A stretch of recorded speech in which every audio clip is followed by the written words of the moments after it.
So, The Batman is the fourth best Batman film of all time. So, I have the Dark Knight trilogy over it. I'm sure most of you on the internet have the Batman as the number one Batman film of all time.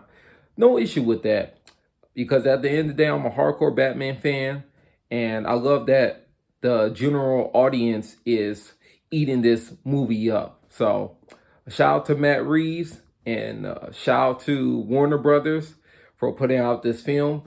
I've seen it twice now. It's a good film. It's definitely a good film. Matt Reeves accomplished what he wanted to deliver, which was a detective driven film. It was that from the beginning to the end. I'm going to start off with the cons and then get to the pros because I do have a lot of pros, but I want to get the cons out the way, why I have it ranked fourth. So my main issues was number one, the pacing. It was very slow to me, very slow. And you can make the argument that, well, it's a detective film, so it's gonna be slow. You can make that argument, but to me, it was just too slow. Personally, to me, it was too slow. Number two, the action didn't feel impactful to me. I thought the first fighting scene was cool, but I thought we was gonna get more of the warehouse type scene, but in the train station. That's what I thought we was gonna get, and we didn't get that.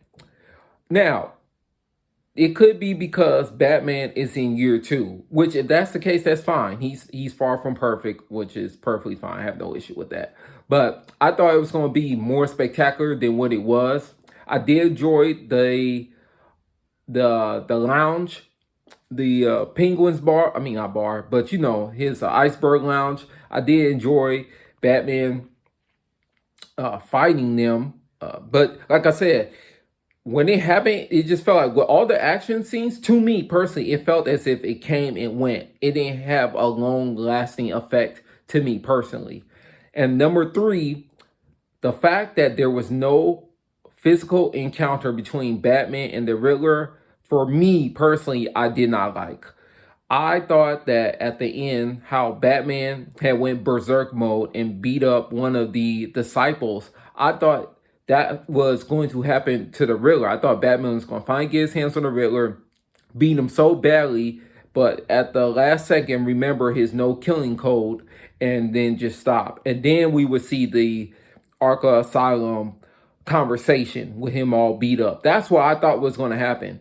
So I do want to say this movie is very different. This movie is really different. This is the most unique Batman movie created.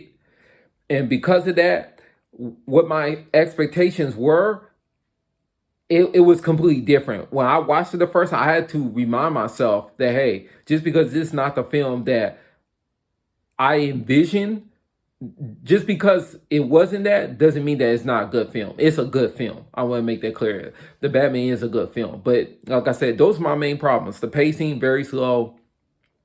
The action scenes didn't have a long lasting effect to me. And then no physical encounter with Batman and Riddler. That's a problem for me. So all the issues that I just stated, the main issues, Matt Reeves, he can tweak them for the sequel. Now, let me get to the pro side. This is the best looking Gotham that we've had on film. The best looking Gotham. I really enjoyed Gotham. How it looked from beginning to end, how it rained a lot, how dirty it looked, how a lot of the criminals, the petty criminals were going all over the place. I enjoyed how Batman articulated himself with the narration, stating that he is the shadows, which he is. I think they did a fantastic job of, pardon me. I think they did a fantastic job of making sure that Batman utilized his no killing rule. He made sure throughout the whole entire film that he didn't kill nobody, nor the people next to him. He kept Catwoman from killing two people. Her father, and then that one dude, the other snitch with the cop with the broken nose.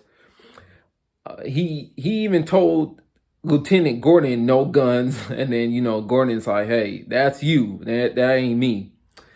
But yeah, he maintained his no killing rule throughout the whole entire film. So kudos to the entire crew on that, and Matt Reeves and his co-writer for making sure that stuck through the whole entire film.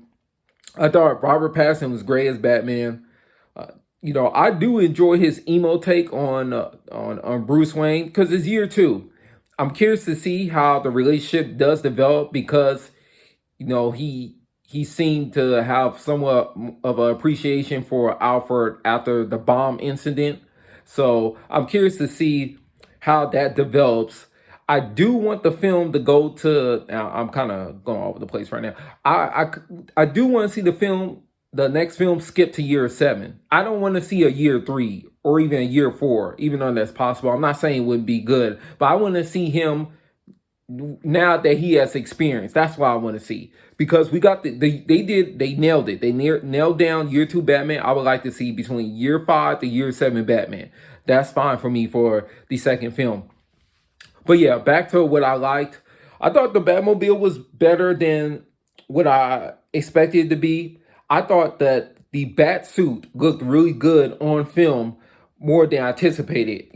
I know it's a prototype suit, but it looks much better watching the film than seeing pictures of it or even the trailer. It looks, solid in the trailer. Don't get me wrong, but it looks really good watching the entire film. The bat suit looks really good, but I can't wait for him to get that real full emblem, with the bat ears, and hopefully he'll take that prototype that he can take off his chest. Hopefully he'll turn that into batarangs for the next sequel, but with the bat ears included.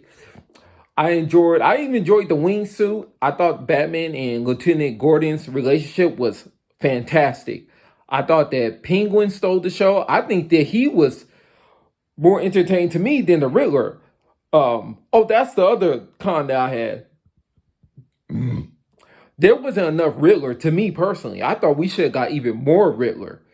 I would have enjoyed that more. Well, I saw the Riddler I liked, but I wish we had saw more.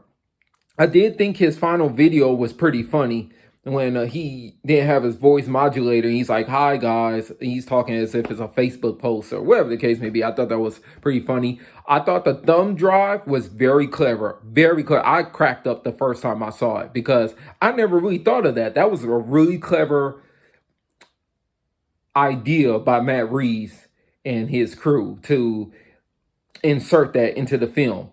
I'm trying to think what else. For some reason, I had no problem with Carmine Falcone, the actor who played him. I have a couple of people that I know that had an issue with him. They just couldn't take him serious because of other roles he's done. But I didn't have no issue with him personally. I should have known he was the rat from the beginning. I really should have known, but I wasn't trying to figure it out before. I wanted to just watch the film and just take it for what it is, and then kind of be surprised. The whole Bruce Wayne family surprise, it wasn't that big of a secret to me. It didn't really hit for me personally. It's not terrible, but I thought that they were going to imply that he actually, well, not imply. I thought Bruce was going to find out that his father actually killed somebody or something like that, and that wasn't the case. So because of that, yeah, I just think it's okay. I do think the mom Arkham connection is cool. That's solid. That's cool. Yeah, I think that's cool. But yeah, and then like Carmine Falcone, he like I say, he was cool. I had no issue with him. But Penguin to me was the best villain of the entire film, to me personally. The Joker ending was cool. I'm curious to see how that develops. I know he's not going to be in the sequel, so I'm not even tripping. He'll probably be in the third film, the trilogy. But the way that Matt Reeves set up this film, I really think they could do 2 trilogies. Do a full solo Batman trilogy and then do Batman and Robin trilogy. Yeah, I would do that personally. I really think they have a lot of room to grow and they have a lot to work with besides stuff that they need to work on for the next sequel or next film. But yeah, overall good film. But yeah, in comparison to the Dark Knight trilogy, I just think the Dark Knight trilogy is above. I have the Dark Knight, Batman Begins, the Dark Knight Rises, and then the Batman, and then just to be objective, I would say Batman 89. But personally, me, I'm a big fan of Batman Forever. I know it's goofy, but I really enjoyed Val Kilmer as Batman in that film. But yeah, so that's my top five overall. But yeah, very good film, and like I said, I want to see more action in the next film. I want to see how Bruce Wayne develops in the next film. I'm fine. This was the most Batmaning, by the way, as everybody who's watched the film already knows, and I'm fine with that. That was fantastic. So yeah, man, kudos to everybody involved. Shout out to Zoe Kravitz. She was a dope Catwoman to me, or dope Selena Kyle. That's going to form as Catwoman. And yeah, man, it was dope. I want to see more Alfred in the next film as well. But yeah, that's my take.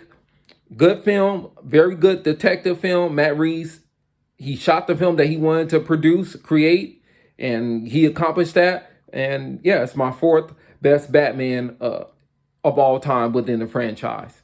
Let me know your comments. Let me know your rankings about this Batman film. You know, do you give it thumbs up, thumbs down, 2 thumbs up, 3? Well, no, nobody has 3 thumbs, only 2. But yeah, let me know what you think about this film.